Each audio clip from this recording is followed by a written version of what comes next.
I believe that there's a huge benefit of failure. Now, nobody wants to go into a situation to fail. None of us do that, right? But that's going to happen. It's going to happen a lot in the game of baseball, and it's certainly going to happen in life.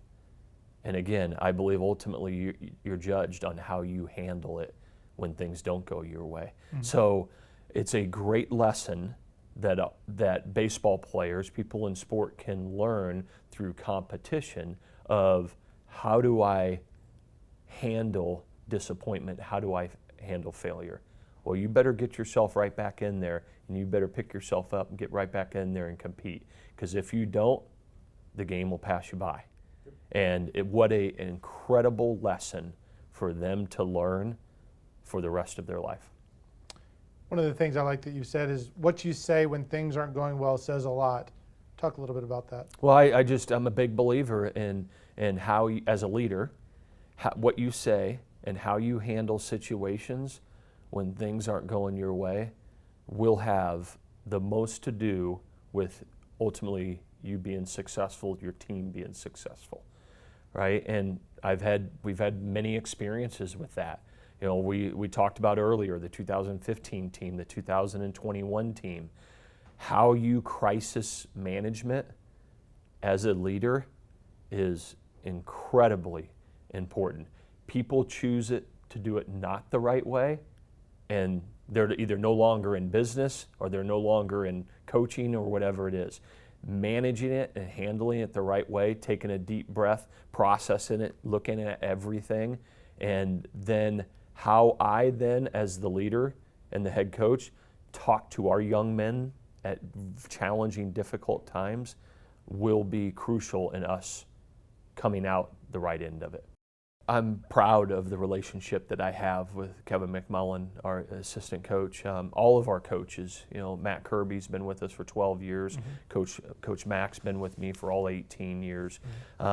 He was my first hire when I became the coach at Virginia 18 years ago. Competed against him when I was at Notre Dame. He was an assistant at St. John's. And so as I was going through the interview process for this job at Virginia, I reached out to Kevin and asked him if he would be interested in coming back to college baseball. At the time, he was working with the Atlanta Braves, and he was an A-ball manager and catching instructor with the Atlanta Braves, and he jumped on the opportunity. And I knew his reputation and saw his ability to develop hitters, develop position players, to be able to recruit and develop young men.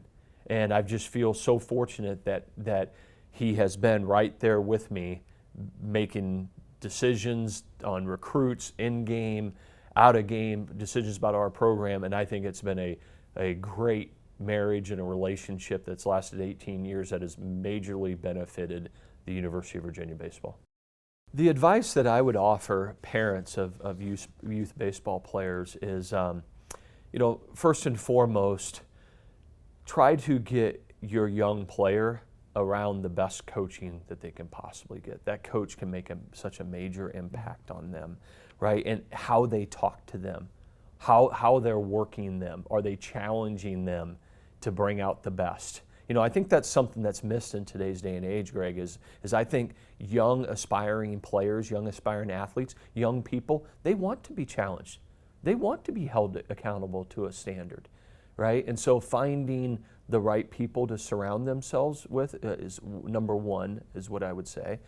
Number two is I would encourage them to play multiple sports. I'm a huge believer in athletes playing other sports. And it might just be one other sport. It might be three. I played baseball, basketball, and football growing up.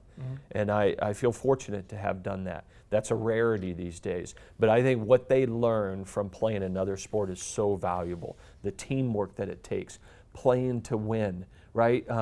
Going to a hitting instructor, a pitching instructor in the winter, there's importance and value to that. But to me, more valuable is playing on a basketball court and playing a 1-3-1 defense and upholding your responsibility to the other team members, because if you don't deliver and don't do it, the defense breaks down. That's important, right? Those are important lessons for them to learn that I think transcends to the sport that they might believe that they're the best in. And so I just am a huge advocate of them playing whatever it is, hockey, football, basketball, soccer, whatever it might be, them getting out there and playing more team sports and playing more often. When we go out to recruit a Virginia baseball player, we're first and foremost looking for young men that understand the kind of degree that they're getting at the University of Virginia, and that they're willing to do the work to be successful academically. Because Greg, I look at this as that they're coming to the university for 4 years, but it's really not just a 4-year decision, it's a 40-year decision. It's life lasting, and that experience they're going to have in our uniform for 4 years is going to impact the rest of their life. So that's first and foremost. Secondly, certainly that they need to have skill. They need to have a certain skill level because we're competing at the highest level.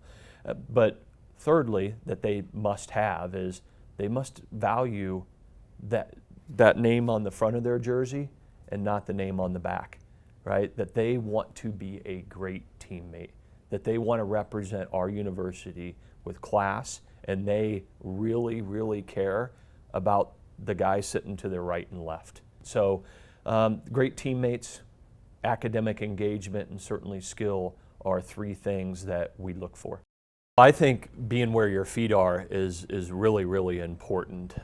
There's part of it that's for me. I can tell you the moments in my profession and in my life that I enjoy the most maybe would surprise people. You know, it's maybe isn't winning the national championship, although I'm very proud of that. It's the everyday, right? It's the conversations that you have with a young player in the dugout and the impact that potentially you can make on him, and then seeing him grow and develop. It's, you know, going to Omaha and having friends tell me, geez, I see you in the dugout on TV and you act like you don't have a heartbeat, like you're not real emotional, even keel, and I share with them the same time. I'm enjoying it, right? I'm enjoying being in Omaha, right? I'm enjoying the moment. The hay's in the barn, right? We're here. The players we're gonna win or lose the game, right? We're gonna put them in the best position, but you know, you have to enjoy it. And I just would encourage anybody that you know, enjoy the small moments, right? Players, enjoy the time in the locker room that you have with each other. Enjoy the bus rides, you know, that you have as a team. Enjoy the meals that you have, the friendships and the relationships, the little moments, whether you're in college on a college baseball team or you're on a youth team. Those moments, those are going to be what you're going to remember, and ultimately they're going to impact the way you look at things.